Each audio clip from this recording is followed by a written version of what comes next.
माँ कहाँ है बताइए ना पिताश्री, बताइए मुझे कहाँ है माँ। मैं कैलाश लौटूं और माँ मुझसे द्वार पर मिलने ना आए, ऐसा तो कभी हो ही नहीं सकता। माँ दिखाई क्यों नहीं दे रही है? पिताश्री, माँ को कुछ हुआ है क्या? तुम्हारी माँ को कुछ नहीं हुआ पुत्र, वो कुशल हैं। पिताश्री के मुख पर इतना दुख पूर्व में मैंने कभी नहीं देखा। कुछ तो अवश्य हुआ है। गणेश को ज्ञात होगा तो बहुत दुखी होगा, किंतु ये सत्य उससे छिपाया भी तो नहीं जा सकता। पुत्र,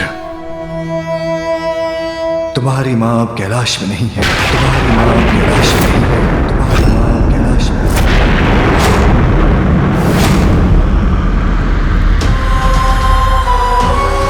मैं समझा नहीं पिताश्री, माँ कैलाश में नहीं है तो कहाँ है? तुमसे बहुत बड़ी भूल हुई है, तुम्हें कैलाश छोड़कर जाना होगा। वो वहां है जहां वो अपनी भूल का प्रायश्चित कर रही हैं। भूल? पश्चाताप?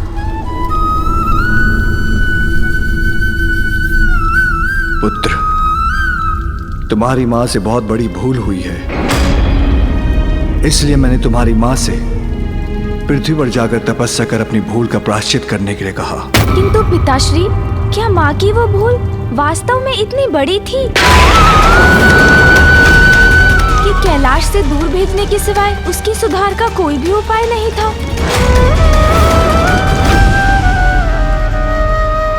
गणेश, मैं तुम्हारी भावना समझ रहा हूँ पुत्र। एक पुत्र की दृष्टि में उसके माता पिता से कोई भूल नहीं हो सकती।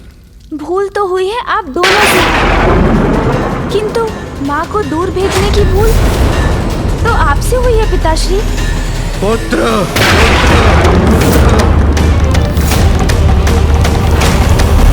क्षमा पिताश्री, भूल अवश्य हुई है माँ से, किंतु अनजाने में हुई है। वो तो बस क्रीड़ा कर रही थी, क्या उन्हें इतना भी अधिकार नहीं? जगत पिता और माता हैं तो क्या, हम भी अधिकारों की सीमाओं से बंधे हैं। उनके क्षणिक परिहास का भीषण परिणाम हुआ है अंधक का जन्म।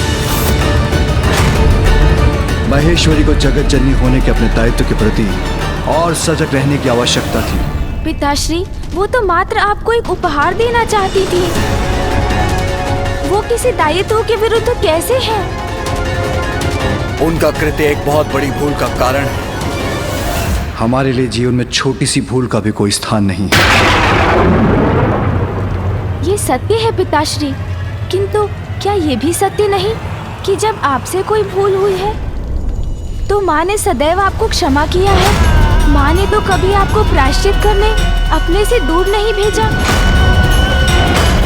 तो तुम मुझे मेरी भूल का स्मरण कराने वाले हो? नहीं पिताश्री, मैं तो बस उचित अनुचित, सत्य असत्य का भेद जानने का प्रयत्न कर रहा हूँ। क्या ये सत्य नहीं कि त्रिपुरासुर की सहायता कर आपसे एक बहुत बड़ी भूल हुई थी? मैंने उनकी सहायता अवश्य की थी, किंतु उनका वध भी मेरे ही हाथों हुआ था। किंतु एक लंबे समय तक उनकी रक्षा करने के बाद वो भूल नहीं थी क्या? और क्या ये भी सत्य नहीं कि आपको ज्ञात था गजासुर आपके वरदान का दुरुपयोग ही करेगा? तब भी आपने उसे वरदान दिया और उसने आपको ही अपने उदर में रखकर संसार के लिए एक महासंकट उत्पन्न कर दिया। गणेश, गणेश, गणेश, वो मेरा कर्तव्य और मेरा धर्म था। त्रिपुरासुर और गजासुर दोनों ने ही कठोर तप कर मुझे प्रसन्न किया था। अच्छे कर्मों का पुरस्कार और बुरे कर्मों का दंड, यही सृष्टि का नियम है। माँ ने किसी का बुरा कहाँ किया पिताश्री? उनसे जो भी भूल हुई वो तो आपके प्रति उनके स्नेह का परिणाम थी और आपने उन्हें दंडित कर दूर भेज दिया। अपने भक्तों पर सदा कृपा करने वाले भोलेनाथ हैं आप।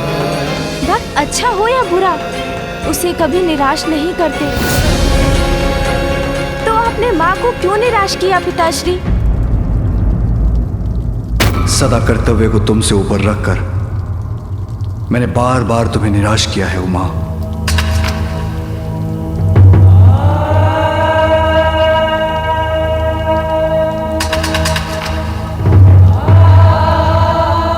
मुझे क्षमा करें पिताश्री, ये सब कहकर आपको दुख पहुंचाने का आशय नहीं था मेरा। कुछ भी अनुचित करने के बाद क्षमा मांगना बहुत सरल होता है गणेश, किंतु उसे भूल का परिणाम तो दूर नहीं होता। मैं तुम्हें यही समझाने का प्रयास कर रहा हूं। तुम्हारी मां से भूल हुई है तो उन्हें प्रायश्चित तो करना ही होगा। क्या उचित है और क्या अनुचित, ये तो व्यक्ति के दृष्टिकोण पर निर्भर करता है। सूर्य देव के उगने से जहाँ दिवस का प्रारंभ होता है, वहीं उनके तेज से रात्रि में जन्मे अनेकों कीट भी नष्ट होते हैं। इसलिए पिताश्री, यदि सूर्य देव का उगना कुछ जीवों के लिए उचित है तो कुछ के लिए अनुचित भी है। गणेश, गणेश, गणेश।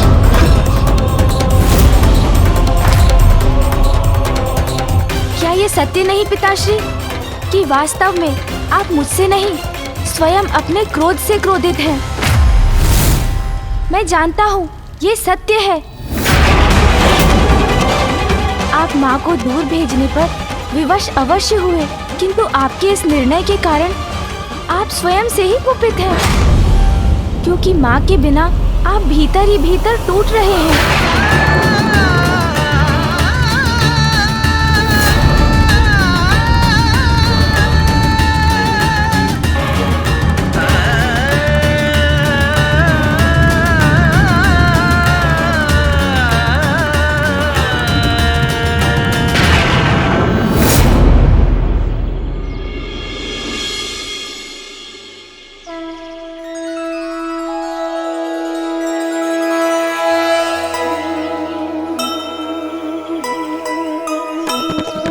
नियति ने कैसा ये खेल है खेला,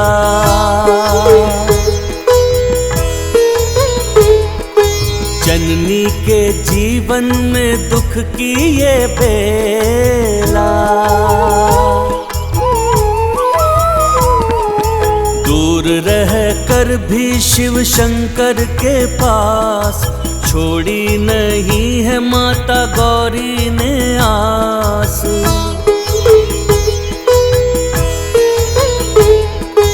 किंतु माता कर रही भोले का ध्यान, शिवलिंग को जल से कराया स्नान। धन्य है माता, धन्य है शंकर भोले, दोनों एक दूजे का प्रेम नहीं भूले।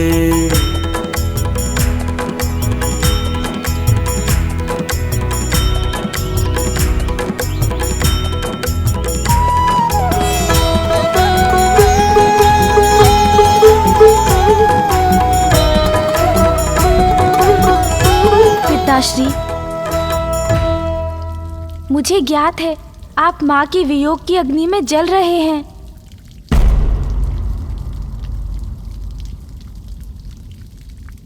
किंतु मैं विवश हूं पुत्र, मैं तुम्हारी मां के बिना नहीं रह सकता।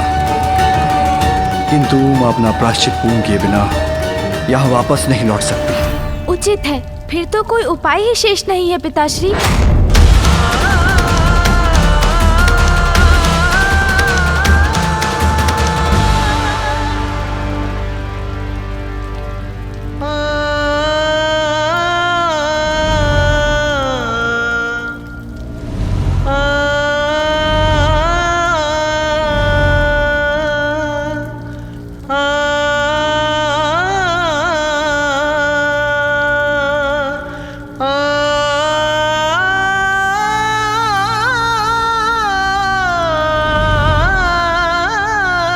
मूषक जी, मूषक जी, मूषक जी शीघ्र आइए। मूषक जी, मूषक जी, मूषक जी। पुत्र, यदि मूषक जी तुम्हारे पास नहीं आ रहे हैं तो तुम उनके पास जाकर अपनी इच्छा व्यक्त क्यों नहीं करते? अवश्य पिताश्री, मैं भी तो यही बताने का प्रयास कर रहा था पिताश्री। कि यदि माँ यहाँ नहीं रह सकती तो हम तो उनके पास जाकर रह सकते हैं।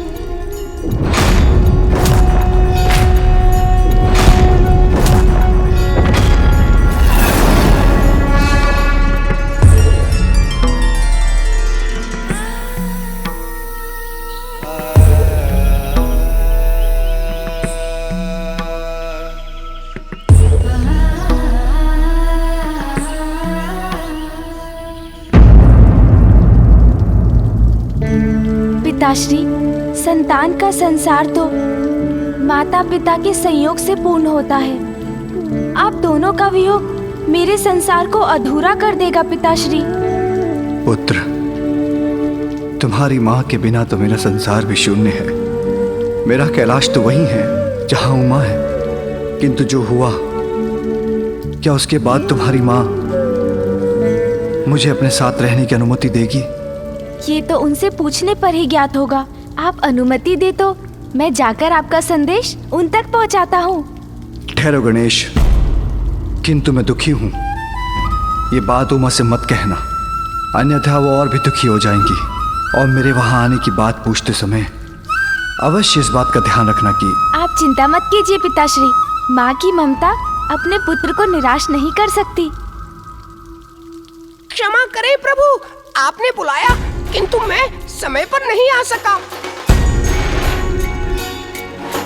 धन्यवाद मूषक जी कि आप समय पर नहीं पहुँचे। यदि आ जाते तो मैं कदाचित पिताश्री को ये बात समझाने में सफल ही नहीं होता कि वे स्वयं भी जाकर माँ से भेंट तो कर ही सकते हैं। चलिए अब यात्रा के लिए तैयार हो जाइए। न जाने कितना दुखी होगा गणेश जब उसे ज्ञात होगा कि उसकी माँ कैलाश से दूर जा चुकी है। प्रस्थान करते समय मैं अपने पुत्र से भी नहीं मिल सकी।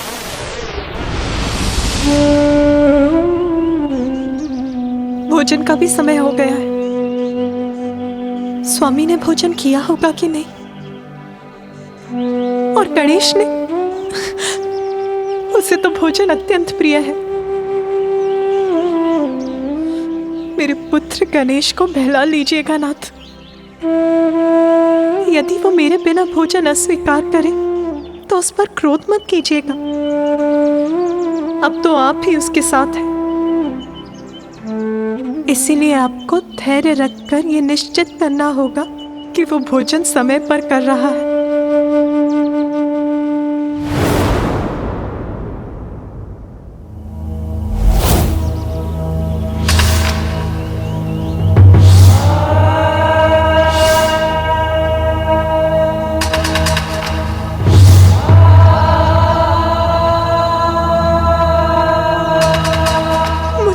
बड़ी भूल कैसे हो गई स्वामी?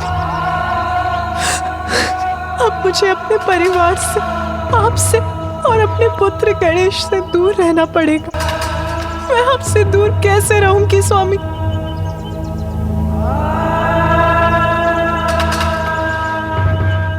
माँ, माँ, पुत्र, माँ, पुत्र, नहीं नहीं, ये मेरा भ्रम है। गणेश यहाँ कैसे आ सकता है?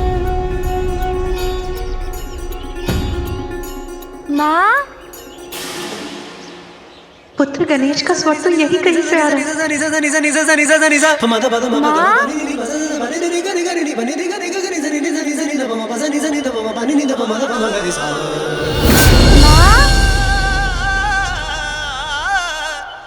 नहीं नहीं, गणेश यहाँ कैसे हो सकता है? अवश्य ये मेरे मन का भ्रम ही है। विनायक पुत्र का अर्थ बताने आया। माँ, विघ्न के बादल माँ के मन से मिटाने आया। आज्ञाकारी माता का बस माँ को जाने। माता की आज्ञा को मैं सर्वोपरि माने। जीवन गणेश, समर्पित है तुझको माता। सांस सांस अर्पित है तुझको। मैं आ गया माँ।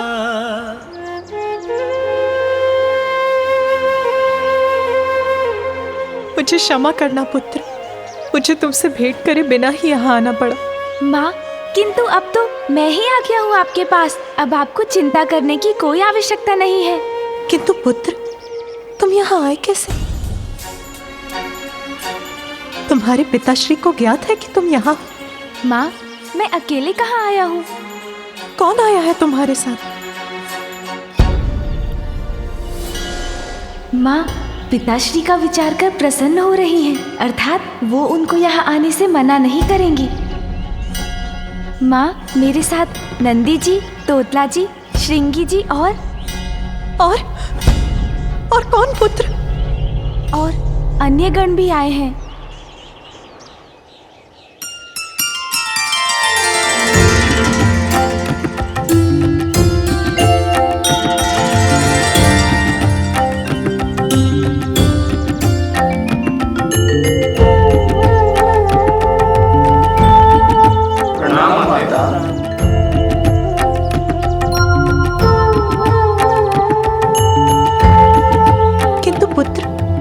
स्वामी को अकेला छोड़कर तुम यहाँ क्यों चले आए?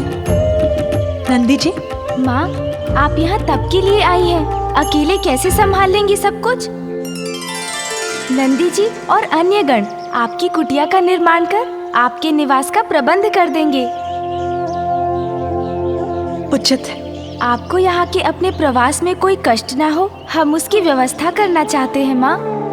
और इसीलिए आप यहाँ बैठ जाइए और हमें करने दीजिए हमारा कार्य। उचित है। चलिए नंदी जी, हम अपना कार्य शुरू करें।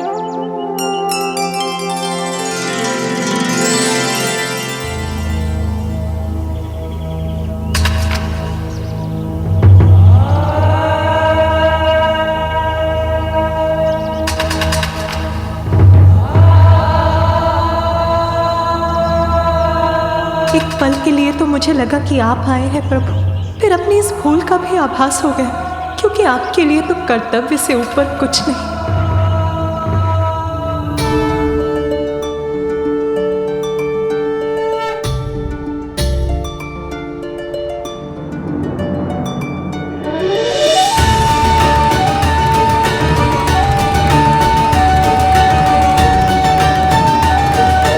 गणेश के वहां पहुंचते ही पार्वती को अब तक मेरा संदेशा मिल गया। पुत्र, अपनी माँ का संदेशा लेकर शीघ्र कैलाश लौटना, क्योंकि अब मैं तुम्हारी माँ के बिना एकाकी नहीं रह सकता। पुत्र,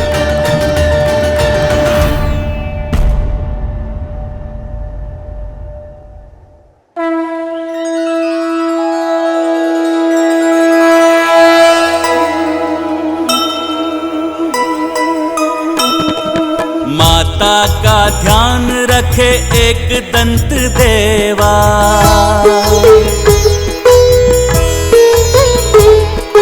निकट चले आए देखो करने को सेवा।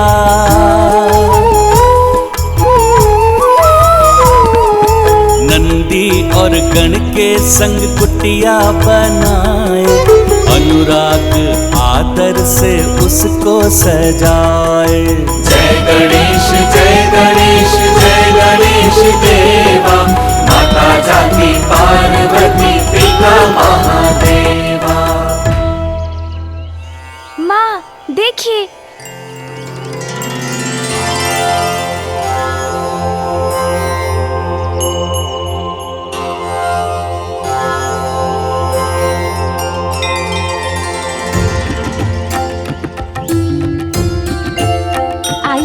माँ, आगे चलिए ना।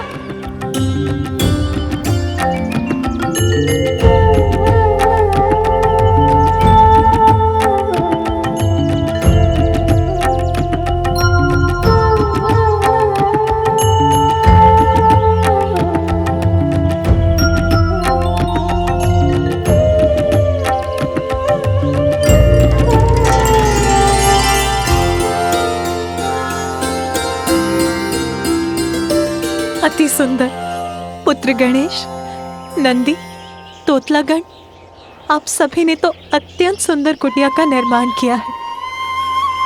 आइए माँ।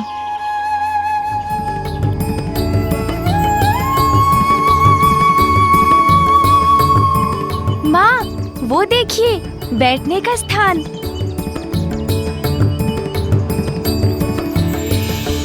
कैलाश में स्वामी के ध्यान स्थल के समान है ये।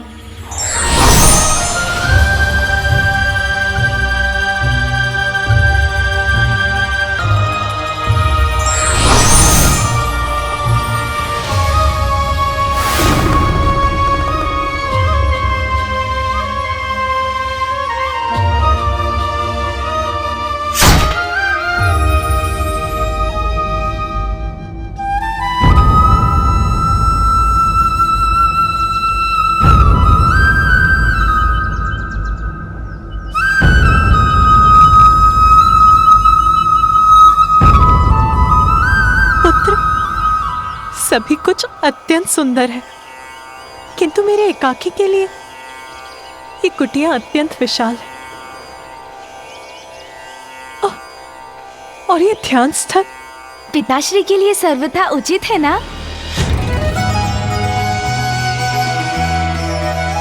पिताश्री के लिए? हाँ माँ, मैं आपके लिए पिताश्री का संदेश लेकर आया हूँ। महादेव का संदेश? आपसे विलग तो वो भी नहीं रह सकते माँ। पिताश्री ये जानने के लिए उत्सुक है कि क्या पुत्र? यही माँ, कि क्या वो भी यहाँ आपके साथ रह सकते हैं?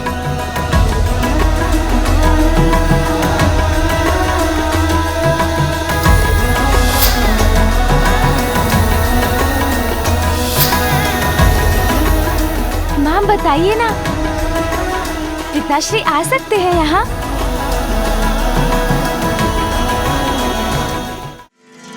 विश्वास नहीं होता, महादेव यहाँ अपनी उमा के पास आना चाहते हैं। अपना कैलाश अपने समस्त दायित्व छोड़कर। तुम सत्य कह रहे हो पुत्र? हाँ माँ, यही सत्य है। आज प्रथम बार मुझे एक दायित्व में बंधे भगवान का नहीं, मेरे स्वामी का संदेश प्राप्त हुआ है। उनके यहाँ आने पर तो मैं धन्य हो जाऊंगी। मेरे भीतर प्रसन्नता उमड़ रही है। मुझे लगा था कि मुझे वर्षों तक उनसे बिछड़ कर रहना होगा।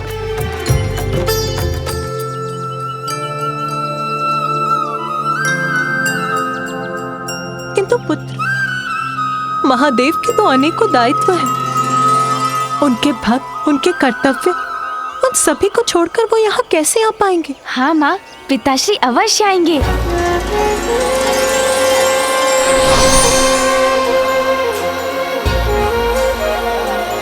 माँ, मैं वचन देता हूँ, इस कमल पुष्प के मुरझाने के पूर्व ही मैं पिताश्री को लेकर यहाँ आपके पास लौट आऊंगा।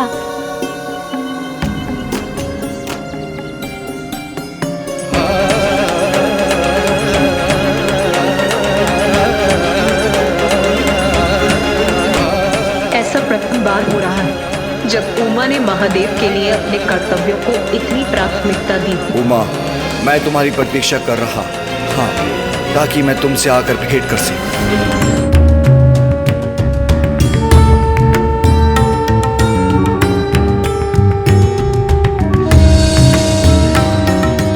पुत्र गणेश अभी तक लौटे क्यों नहीं?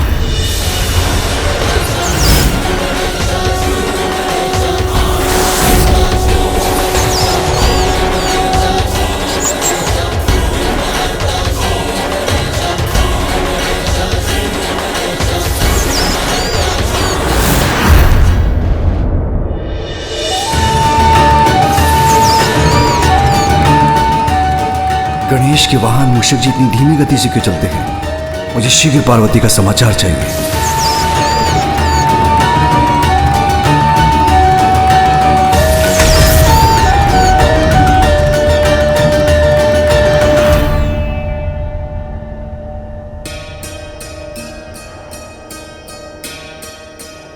प्रणाम पिताश्री। पुत्र, तुम्हारी माँ? पिताश्री, माँ ने कहा। तुम्हारी माँ से भेंट तो हुई ना? वो कुशल तो है? हाँ पिताश्री। क्या कहा माँ ने? पिताश्री, माता आपका प्रस्ताव सुनकर बहुत प्रसन्न हुई। वो आपकी प्रतीक्षा कर रही है। जिसके मेरे कंठ पे हाथ रखने से मैंने हलाहल विष को अपने भीतर जाने से रोक दिया, उसकी हाँ तो मेरे लिए अमृत के समान है पुत्र। मैं तो इसी कल्पना से प्रसन्न हूँ पिताश्री कि आप और माता पुनः एक साथ होंगे। चलिए पिताश्री। पुत्र, मैं भी उमा का साथ पाने के लिए प्रतीक्षा नहीं कर सकता। महादेव, प्रणाम महादेव। प्रभु, हम यहाँ लौट आए हैं क्योंकि माँ ने हमें आपके पास भेजा है। क्योंकि माँ नहीं चाहती थी कि आप यहाँ आते ले लें। और अब जब आपने माँ के पास जाने का निर्णय लिया है तो हम भी यहाँ नहीं लुटेंगे प्रभु, हम भी आपके साथ चलेंगे।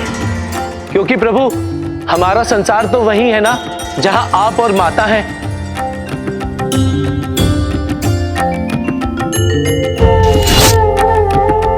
चलो पुत्र।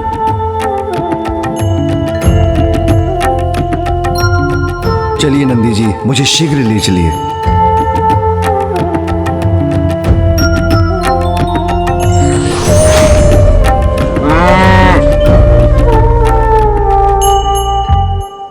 ओम नमः शिवाय, ओम नमः शिवाय, ओम नमः शिवाय। ये तो मेरे भक्त की पुकार है। ओम नमः शिवाय। नहीं, अभी उमा मेरी प्रतीक्षा कर रही है। मुझे सबसे पहले उसी के पास जाना होगा।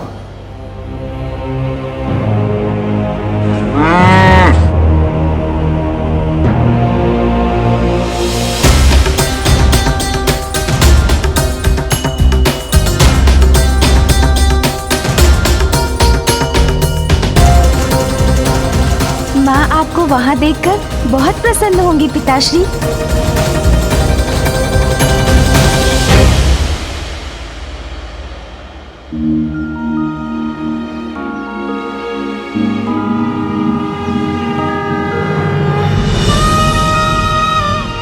माँ, मैं वचन देता हूँ, इस कमल पुष्प के मुरझाने के पूर्व ही मैं पिताश्री को लेकर यहाँ आपके पास लौट आऊंगा।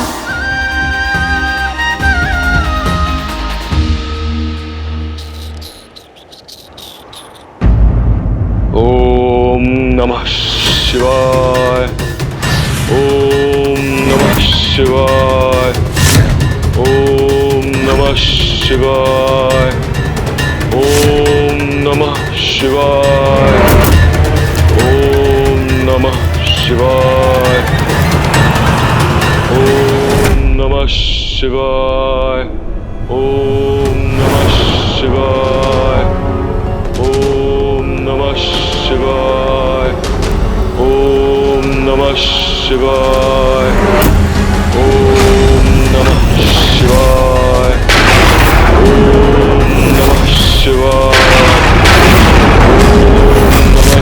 शिवाय, ओम नमः शिवाय, ओम नमः शिवाय। मेरा भक्त पुकार रहा है मुझे, किंतु इस बार मैं अपनी पत्नी पार्वती की पुकार को अपने भक्त की गुहार से स्थिर नहीं पड़ने दे सकता। उमा मेरी अर्धांगिनी, तुम्हारे प्रति मेरा कर्तव्य दायित्व आज मुझे तुम तक अवश्य ही पहुंच जाएगा।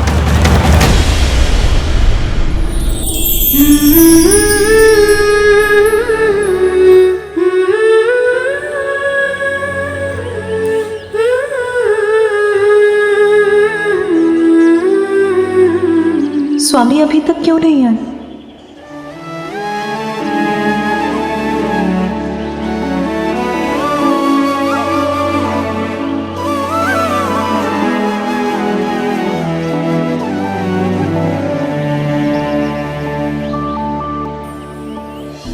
मैं व्यर्थ ही चिंता कर रही हूँ। अपनी उमा के पास वो अवश्य आएंगे। मुझे धीरज रखना होगा।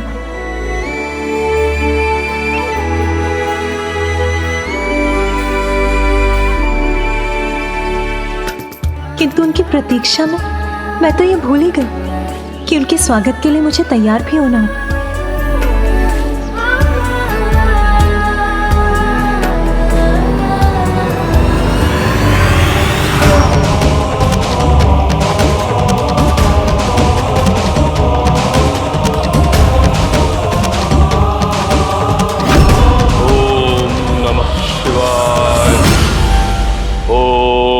नमः शिवाय, ओम नमः शिवाय, ओम नमः शिवाय, ओम नमः शिवाय, ओम नमः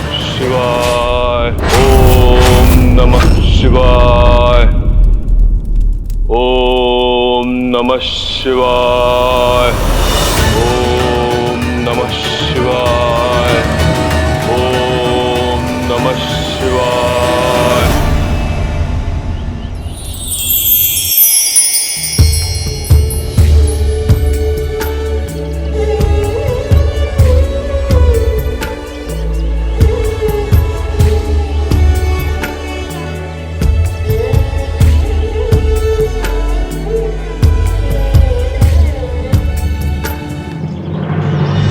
पिताश्री शीघ्र चलिए। हाँ पुत्र, चिंता मत करो, मैं तुम्हारे साथ ही हूँ।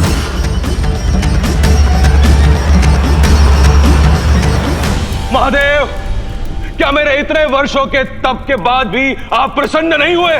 आपका यह भक्त आपको पुकार रहा है प्रभु। आपका यह भक्त आपको पुकार रहा है प्रभु। आपका यह भक्त आपको पुकार रहा है। ओम नमः शिवाय। ओम नमः शिवाय। अपने इस भक्त को दर्शन दीजिए प्रभु। आइए प्रभु। आज किसी की भी पुकार मुझे उमा के पास जाने से नहीं रोक सकती। महादेव, भक्त हूं आपका। अपने अंग की आहुति देकर भी अगर आपका दर्शन प्राप्त कर सकूं तो मैं करूंगा। यदि आप यही चाहते हैं तो मैं यही करूंगा। ओम नमः शिवाय। ओम नमः शिवाय।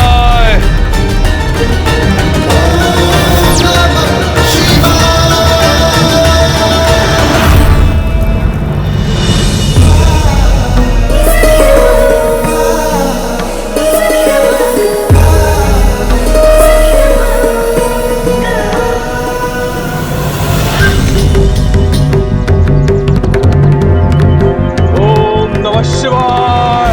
ओम नमः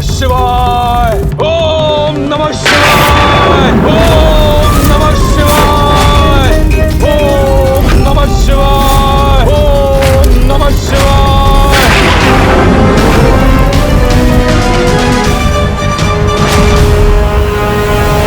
पिताश्री, कैलाश का आकाश पार करने भर की देरी है, फिर माँ की कुटिया अधिक दूर नहीं रहेगी।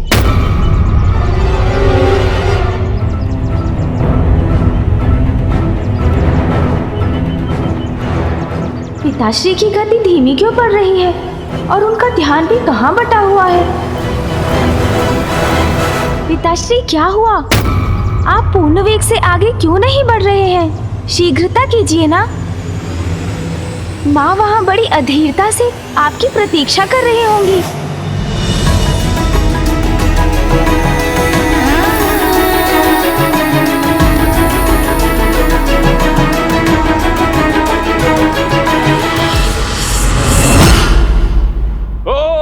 नमः शिवाय। ओम नमः शिवाय। पिताश्री की गति बार बार धीमी क्यों पड़ रही है? ओम नमः शिवाय। ओम नमः शिवाय। देखिए महादेव, मैंने अपनी दोनों भुजाएं अग्नि को समर्पित कर दी है। अब तो आइए महादेव, अब तो दर्शन दीजिए महादेव। यदि अभी भी मैं आपका दर्शन प्राप्त नहीं कर सका तो मैं अपना ये देह अग्नि को समर्पित कर दूंगा। तो फिर आप क्या उत्तर देंगे अपने भक्तों को महादेव? आइए प्रभु, दर्शन दीजिए। ओम नमः शिवाय। ओम नमः शिवाय। आज आपके दर्शन होंगे या मेरी मृत्यु? यदि ऐसा हुआ तो क्या जवाब देंगे आप अपने भक्तों को महादेव?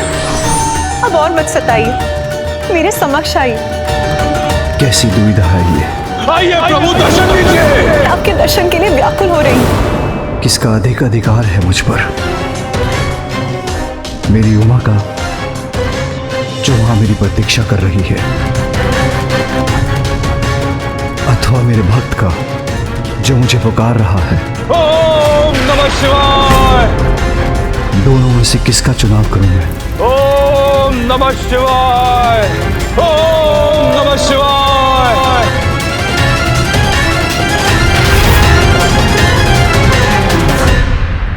नंदी,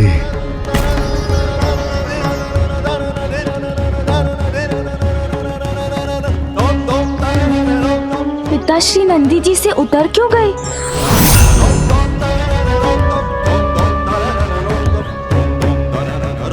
क्या हुआ पिताश्री? क्या आप कैलाश में कुछ भूल आए हैं? ऐसा है तो आप आगे बढ़िए। आप जो भी भूले हैं वो मैं ले आता हूँ। पिताश्री, अब सोच विचार का समय नहीं है। अति शीघ्र माँ के निकट पहुँचना ही होगा हमें। गणेश पुत्र। नहीं पिताश्री, कुछ मत कहिए, बस आप मेरे साथ चलिए। इस बार माँ को निराश मत कीजिए पिताश्री। उनके पास जाने में किसी भी कारण को बाधा मत बनने दीजिए। देखिए प्रभु, अपनी ही आहुति दे रहा है आपका ये भक्त आपके दर्शन पाने के लिए। क्या आप भी आप नहीं आएंगे दर्शन देने? महादेव, दर्शन दीजिए। ओम नमः शिवाय, ओम नमः शिवाय। प्रभु चलिए ना प्रभु। पुत्र, पति का दायित्व भगवान के दायित्व से बड़ा नहीं होता। इस समय मेरा धर्म मुझे मेरे भक्त के पास जाने के लिए विवश कर रहा है। पिताश्री, मैं आपका पुत्र हूँ और आपके भक्त से पूर्व मैं आपके पास आया था। किंतु यदि मैं अपने भक्त के पास नहीं गया तो वो अपने प्राण दे देगा पुत्र, जो कदापि मैं होने नहीं दूंगा। प्रभु दर्शन दीजिए, दर्शन दीजिए प्रभु। तुम्हारी माँ मेरी विवशता अवश्य समझेगी। उनसे कहना मैं संसार के प्रति अपना कर्तव्य निभाकर शीघ्र उनके पास लौटूंगा। मैंने माँ को वचन दिया था पिताश्री, कमल के पुष्प के मुरझाने के पूर्व मैं आपको उनके पास ले जाऊंगा। पुत्र, तुम नंदी और अन्य गणों को लेकर अपनी माँ के पास पहुंचो और विश्वास रखो, तुम्हारी माँ को दिए वचन मैं टूटने नहीं दूंगा। मैं वहां अवश्य पहुंचूंगा। जाओ पुत्र। जो आज्ञा पिताश्री। मैंने क्या सोचा था और क्या हो गया? अब मैं माँ से क्या कहूँगा? कैसे समझाऊंगा उन्हें? क्या आपके लिए मेरे इस कठोर तप का कोई महत्व नहीं है महादेव? दर्शन दीजिए प्रभु। ओम नमः शिवाय, ओम नमः शिवाय, ओम नमः शिवाय, ओम नमः शिवाय। वत्सरंभ,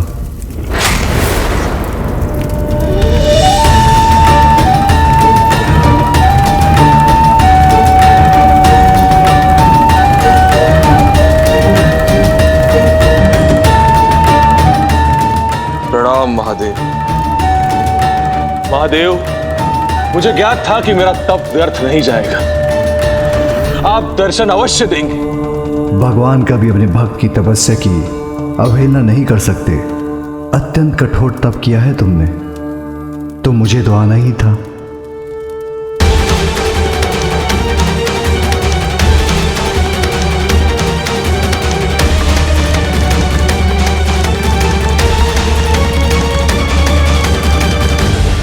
माँ। पुत्र गणेश, नंदी और कर्ण भी है। स्वामी। माँ।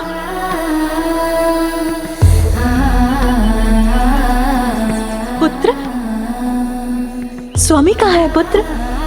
वो दिखाई क्यों नहीं दे रहे? वो माँ। समझी, स्वामी अवश्य सबसे पीछे है। तुम क्रीड़ा कर रहे हो ना मेरे साथ?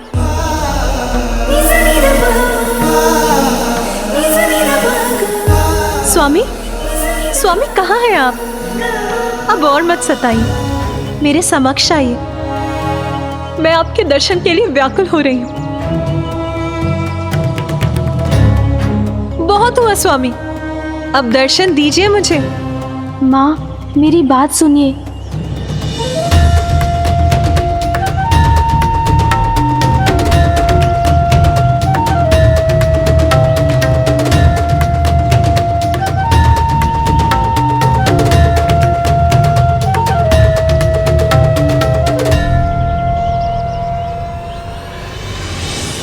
स्वामी तो यहाँ नहीं, अर्थात वो नहीं आए।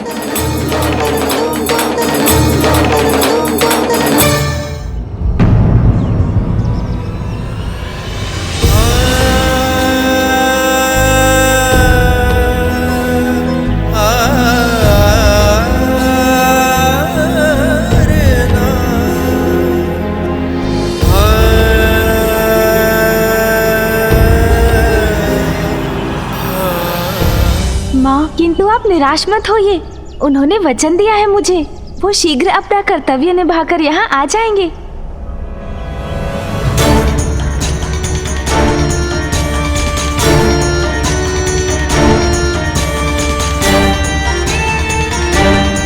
माँ, इस कमल पुष्प के मुरझाने के पूर्व ही पिताश्री यहाँ होंगे। तुम्हें कैलाश छोड़कर जाना होगा।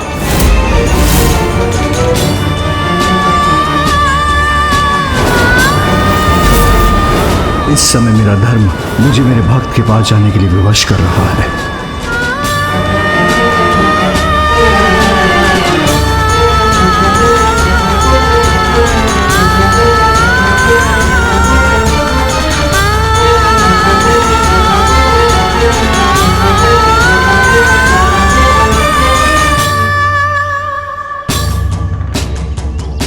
पुत्र, मैं तुम्हारे पिताश्री के स्वभाव से भली भांति परिचित हूँ। उनका कोई कर्तव्य, उत्तरदायित्व अथवा उनके किसी भक्त ने उन्हें विवश कर रोक ही लिया हो। कहो रंभ, क्या वरदान चाहिए?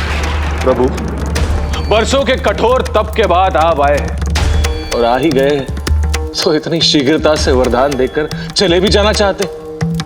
प्रभु, भक्त ने तप किया है कि आपके दिव्य दर्शन प्राप्त कर सको, इसलिए थोड़े समय तो रुकना ही होगा। प्रभु, माँ आप चिंता मत कीजिए, मेरा विश्वास कीजिए, पिताश्री शीघ्र यहाँ पहुँचेंगे। इस पुष्प के पंखुड़ियों के समान मेरे हृदय की आशा, मेरी उमंग भी मुरझा रही है। तुम्हारे पिताश्री तो तुम्हारे साथ आने वाले थे ना पुत्र? हाँ माँ, मैं आपका उत्तर लेकर कैलाश पहुँचा तो पिताश्री तो यहाँ आने के लिए व्याकुल हो रहे थे और हम तभी कैलाश से निकल गए। फिर क्या हुआ? और पता है माँ? रुको पुत्र, मैं बताती हूँ। उनको उनके किसी भक्त ने पुकारा होगा और वो चले गए होंगे। उनका कर्तव्य प्रतीक्षा नहीं कर सकता, किंतु पार्वती यदि वो प्रतीक्षा कर रही है तो करती रहे। उनका कर्तव्य उनके लिए मुझसे कहीं अधिक महत्वपूर्ण है और सदा की तरह पुनः उन्होंने अपने कर्तव्य को मुझसे ऊपर रखा।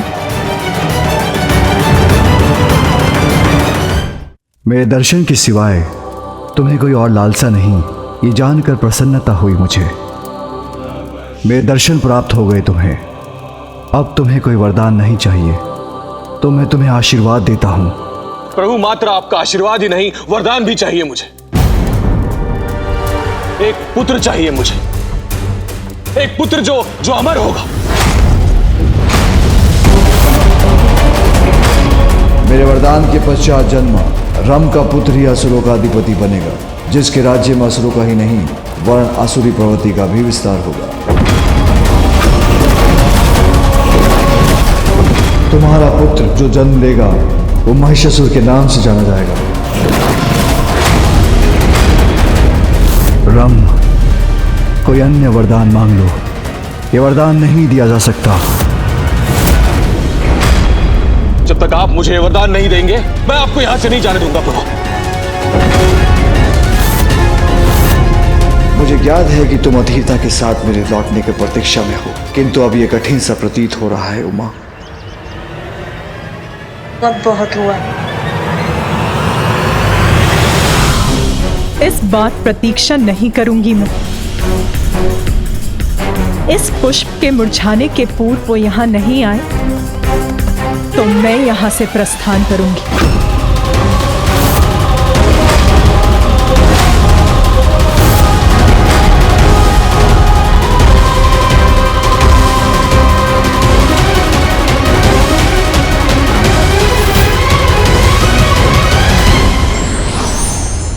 कर्तव्य निजी स्वार्थ से ऊपर ही होता है।